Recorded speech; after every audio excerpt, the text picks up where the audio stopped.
Hello बच्चों, let's read the question and the question says BF3 and NF3 both are covalent compound but NF3 is polar whereas BF3 is non-polar. This is because option A, nitrogen atom is smaller than boron atom. Option B, nitrogen fluorine bond is more polar than boron fluorine bond. Option C, NF3 is pyramidal whereas BF3 is planar triangular. Option D BF3 is electron deficient वेरेज NF3 is not. तो सबसे पहले NF3 की बात करते हैं। इसका hybridisation कितना होगा? इसका होगा हाफ।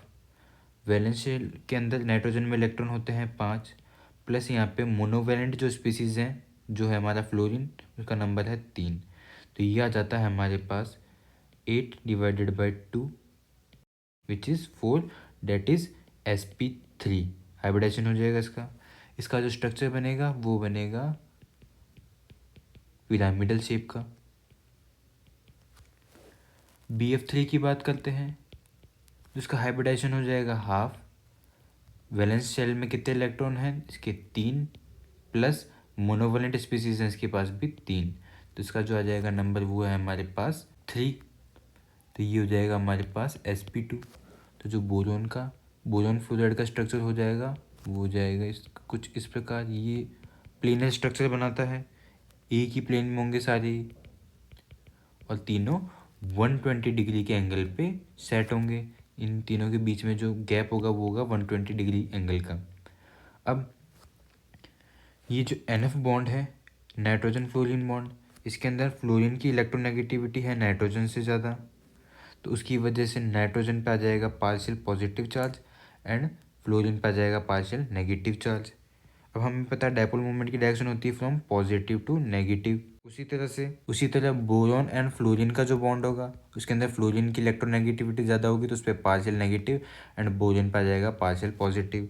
तो इसका जो डायपोल मोमेंट का एरो होगा वो कुछ इस प्रकार बनेगा, पॉजिटिव से नेगेटिव की साइड। जो यहाँ पे नाइट्रोजन इसके ऊपर आ जाएगा हमारे पास पार्शियल पॉजिटिव, फ्लोरीन के ऊपर पार्शियल नेगेटिव।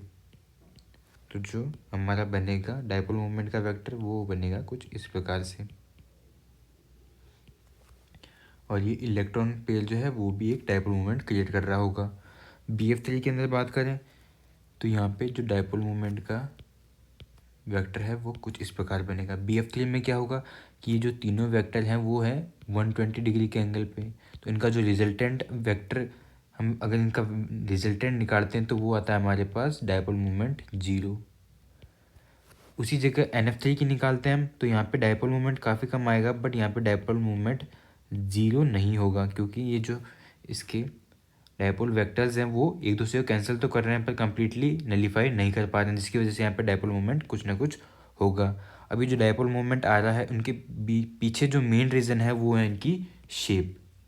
इनकी शेप की वजह से ही कुछ ऐसी कंडीशंस क्रिएट हो रही है जहाँ पे ये फ्लोरीन का जो एटम वो कुछ इस तरह अरेंज है कि वहाँ पे डायपोल मूवमेंट क्रिएट हो रहा है। ऑप्शन ए की बात करते हैं, nitrogen atom is smaller than boron atom. तो ये बात बिल्कुल सही है, बट इस क्वेश्चन में जो हमसे पूछा है कि NF3 पोलर है, BF3 नॉन पोलर, तो इसका रीजन जो पूछा उसके हिसाब से ये ऑप्शन हमारा गलत हो जाता है। ऑप्शन बी की बात करते हैं, NF bond is more polar than BF bond, तो ये ऑप्शन भी हो जाता है हमारा गलत। सी की बात करते हैं, NF3 is pyramidal whereas BF3 is planar triangular, तो ये बात बिल्कुल सही हमने देखी। NF3 का जो होता है स्ट्रक्चर वो पिरामिडल होता है और जो BF3 होता है वो हमारे एक प्लेन के अंदर होता है, और इन्हीं की वजह से जो हमारा NF3 पोलर बनता है और BF3 है वो नॉन पोलर बनता है। डी की बात करते हैं, BF3 is electron deficient whereas NF3 is not, तो ये बात बिल्कुल सही है, बट ये स्टेटमेंट तो सही है, बट क्वेश्चन में हमें पूछा है कि NF3 is polar and BF3 is non polar, तो उसका रीज़न ये नहीं है, तो ये भी हमारा गलत हो जाता है। तो हमारा करेक्ट आंसर है ऑप्शन सी, जो कहता है कि NF3 is pyramidal whereas BF3 is planar triangular. Hope you understood it well, all the best.